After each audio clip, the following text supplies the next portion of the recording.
안녕하세요. 절대값TV의 명품 PD 한PD입니다.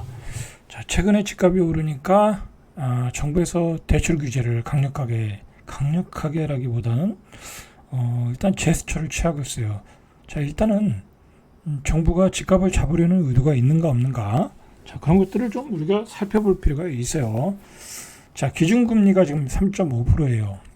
이번에 이제 금융통화위원회를 개최했죠. 자, 그런데 자, 역대 최장 13주 연속 동결. 그러니까 이제 금리를 많이 올렸다가 그동안 올렸다가 계속 동결. 이제 금리를 내려야 되는데 미국이 금리를 내리지 않고 있으니까 우리가 먼저 내릴 이유가 없죠. 이제 물론 이제 토를 좀 달았어요. 최근에 집값이 급등하고 있다. 자, 그 집값 불안 때문에 금리를 못 내리겠다라고 하고 10월 달 정도에는 좀 여지를 남겨놓고 있어요. 왜냐하면 연준이 9월에 금리 인하를 거의 할 예정으로 돼 있거든요. 이때는 0.25를 하느냐, 0.5를 하느냐, 그 차이지 하는 것은 거의 확정적이다 라고 보시면 돼요. 자, 그러니까 지금부터 우리는 10월에 금리 인하를 하겠다, 그렇게 얘기할 수가 없죠. 지금 집값이 급등하고 있는 상황에서. 그러니까 당분간 금리 인하는 없다. 자, 그렇게 얘기를 한국은행 총재가 그렇게 얘기했는데, 여러분들 가만히 생각을 해보세요. 내수가 침체되는 이유는 우리가 쓸 돈이 없어서 그런 거잖아요. 자, 쓸 돈이 없다는 건 우리가 이자로 지불하는 돈이 어마어마하다. 여러분 생각해 보세요. 우리 부채가, 가계부채가 1900조야. 거기에 전세자금 대출이 들어갔는지 안 들어갔는지 모르겠지만, 그러면은 그 이자를 우리가 벌어서 이자 내는 게 얼마나 많겠냐고요. 그죠? 쓸 돈이 없는 거죠. 그러니까 금리 인하를 하면 내수가 살겠죠. 그죠? 왜냐면 예를 들어서 한 0.25% 금리 인하를 했을 때 20조 내지 30조가 절약된 이자로 돌아간다. 그러면 그 20조 30조가요. 당연히 이 사람들이 소비를 하는 금액으로 바뀌게 되는 거예요. 그럼 내수가 살겠죠.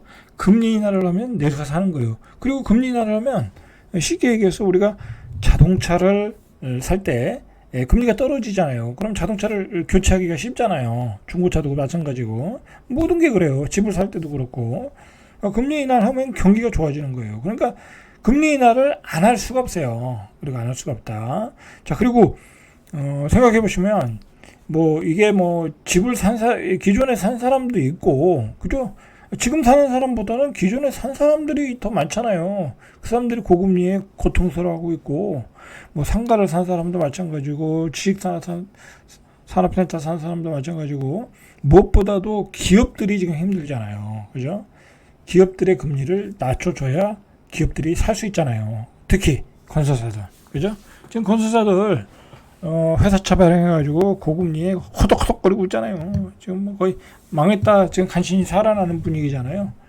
자, 그렇다라는 얘기죠. 그러니까 정부가 금리 인하할 계획은 없고 어쩌고저쩌고 떠들어도 제가 보기에는 10월에 금리 인하는, 미국이 9월에 금리 인하를 하고, 자, 우리도 10월에 금리 인하를 한다, 그렇게 보시면 돼요. 그러니까 지금 나오는 조치들은 대출 금리를 올리고 가산 금리를 올리고, 그죠? 전세자금 대출을 또 강화하고 여러 가지 조치를 지금 하고 있잖아요.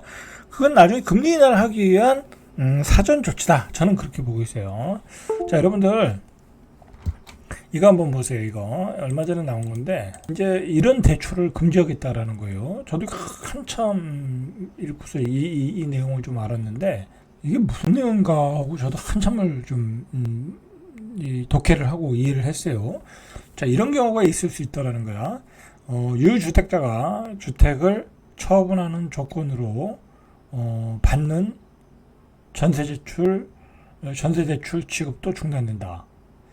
신한은행 이런 모기지가 같은, 이게 뭐냐면은 이제 내가 집을 사는데 집을 샀어. 사자마자 전세를 놓는 경우가 있거든요. 내가 샀는데 잔금을 전세를 치르는 거야. 그러면 그게 뭐예요? 갭 투자잖아요. 그죠? 샀는데 전세를 잔금으로 치러. 그런 대출을 안 해주겠다라는 거야. 그죠? 그런 대출을 안 해주겠다. 제가 한참을 읽고 이해를 했어요. 이게 무슨 내용인가 도대체. 자, 그런 사람들이 있겠죠. 집을 팔고 나가는 사람이 그냥 팔면 그만이지만 내가 잔금이 없어. 그리고 전세로 메꾸겠다 이거야. 어?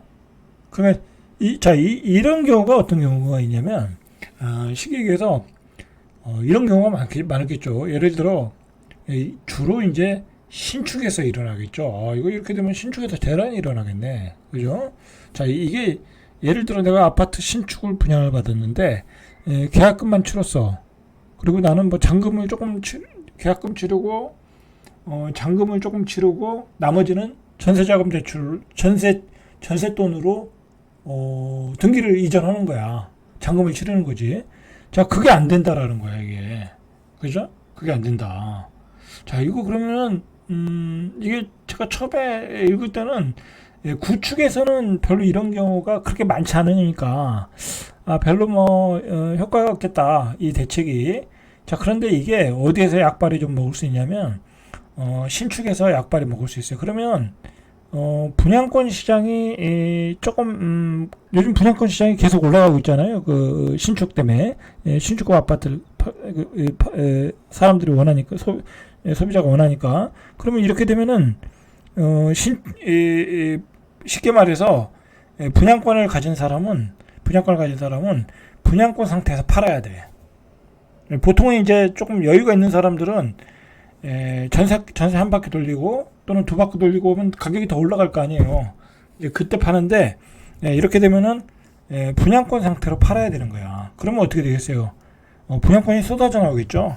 그죠? 분양권이 쏟아져 나오겠죠. 왜냐면 등기를 못 치는 거야. 그러면 실입주 해야 되는 거야. 그죠? 실입주. 물론 뭐 능력 있으면 실입주 하는 건데 문제는 내가 뭐 한 주택 정도면 상관없거든요.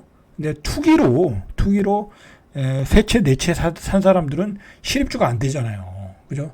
이렇게 되면 이제 뭐 서울의 고가 아파트는 뭐 자기가 입주하면 큰 아파트니까 입주를 해야 될 수도 있지만 그건 뭐 그렇게 좀 모면할 수 있지만 조금 입지가 떨어지는 데나 지방의 아파트는 타격을 볼 수가 있겠네요. 그죠? 가만히 읽어보니까. 자, 이 내용을 조금 숙지를 해야 될 것 같아요. 자, 이 내용이 왜 나왔냐면, 최근 서울을 비롯한 수도권에서 전세가율이 급격하게 높아지면서 갭 투자가 다시 고개를 들고 있다. 그렇게 판단한 거예요. 그죠? 그러니까, 취득세를 8%, 12% 부과해도 갭 투자가 계속 일어나고 있다라는 거야. 그러니까 투기성 거래가 일어나고 있다라는 거죠. 뭐 명의가 나 혼자만 있는 게 아니잖아요. 그죠? 나 혼자만 있는 게 아니잖아. 뭐 우리 아버지도 있고 우리 어머니도 있고 그냥 막 갖다가 붙이는 거야. 그죠? 그렇게 해서 정부는 갭 투자가 일어나고 있다라고 판단해서 뭐 신한은행이 그렇다는 건지 전체가 그렇다는 건지는 아직 모르겠으나 일단 신한은행 쪽에서는 그렇게 하고. 자, 이제 이런 게 확산되면 이제는 뭐랄까요? 등기를 신축 분양권 상태에서 등기를 치기가 어려울 수도 있다. 이게 만약에 확산된다면. 물론 이제 신한은행에서만 그렇다고 하면 별 문제는 없는 거죠. 토론에서 받으면 되니까. 자, 그 얘기는 여기까지 하고. 자, 그 다음에 그 분양가가 또 올라간다고 그래요. 보세요, 이게. 청담동의 르엘, 여기가 뭐 입지가 괜찮은 아파트인데 평당 7,209만 원, 분상제 역대 최고액.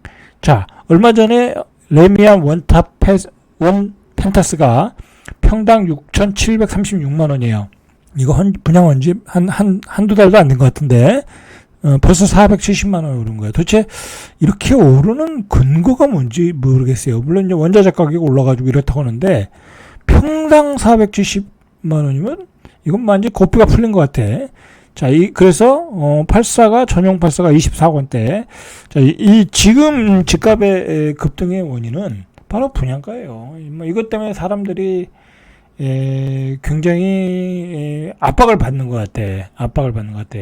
자, 그런데요, 분명한 거는 이거는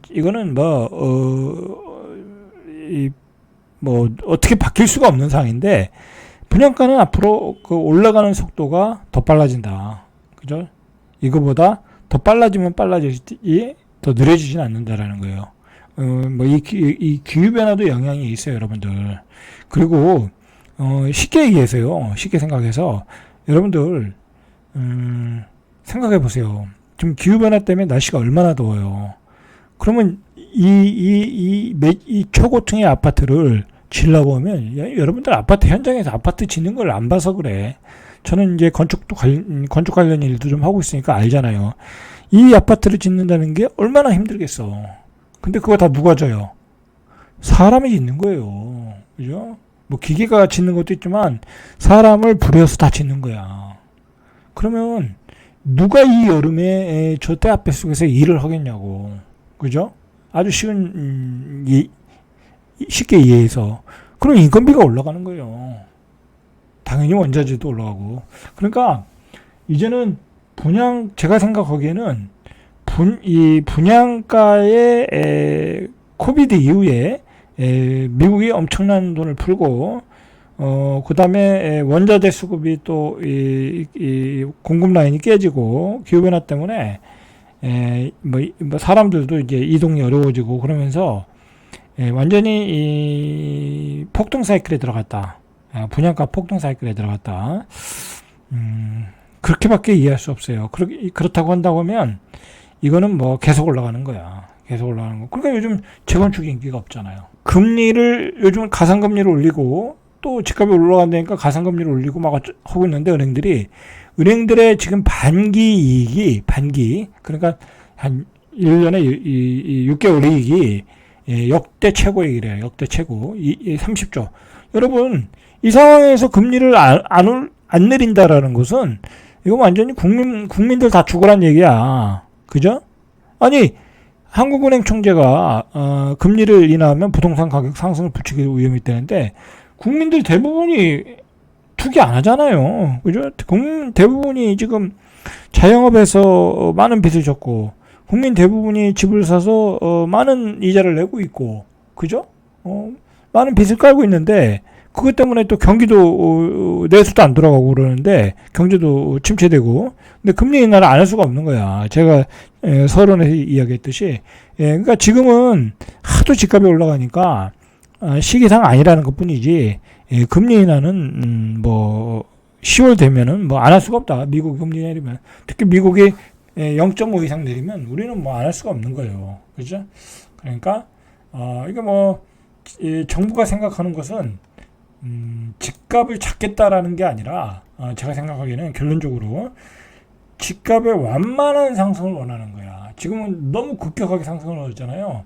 뭐 진짜 정권이 뭐 위태스러울 정도로 집값이 너무 급등하고 있다고. 그래서 완만한 상승을 원하는 거예요. 자, 이 정부가 왜 완만한 상승을 원하는지 이 내용을 좀 보시면 알 수 있어요. 자, 이 LH가 개발한 땅들이 있을 거 아니에요? 그 조금 인기가 없는 외곽 지역들, 수도권의 외곽 지역의 땅들이 아파트 땅들이죠. 그게 다 팔리고 있다라는 거야.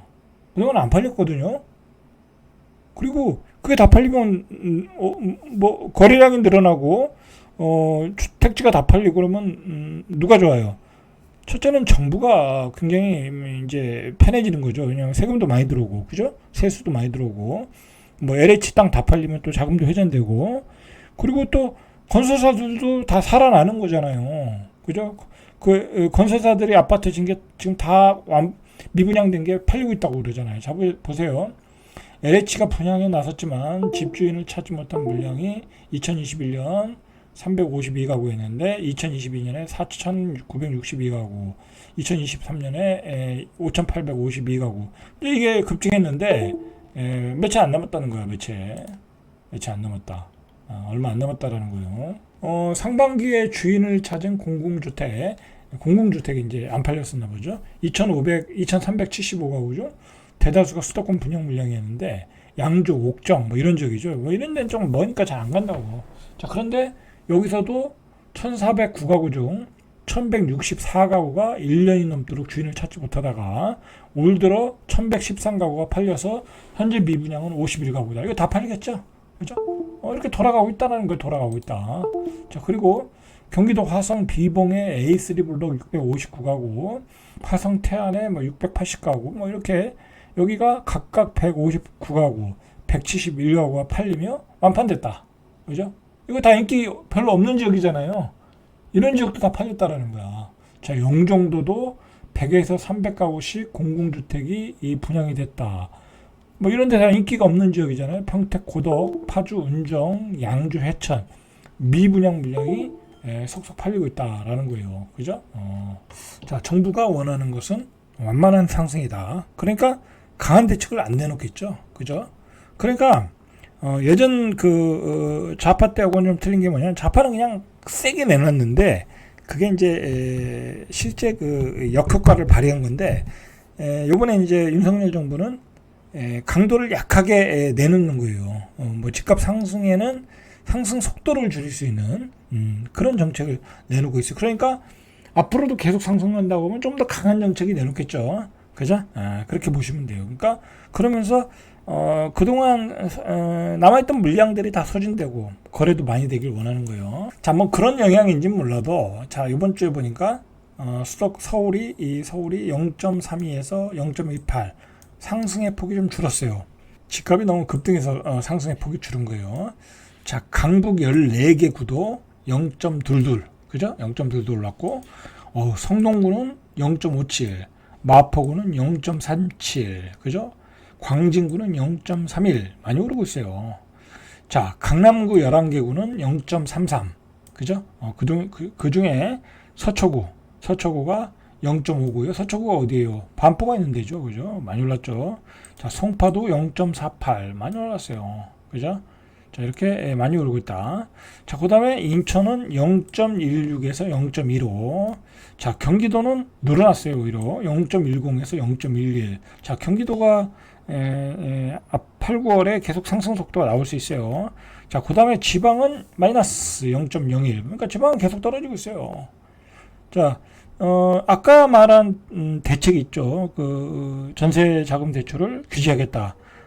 그러니까 유주택자가 새로 집을 살 때, 그죠? 전세 대출을 규제하겠다. 그게 지방에 먹히면 지방은 난리가 나는 거죠. 자, 지방 대구는 0.11에서 0.10, 그죠? 계속 하락. 부산은 그대로 0.3. 세종은 낙폭을 조금 줄였네요. 0.02로 줄였어요. 그죠? 자, 이 정도. 자, 오늘은 여기까지 이상 절대값TV의 명품 PD 한 PD였습니다.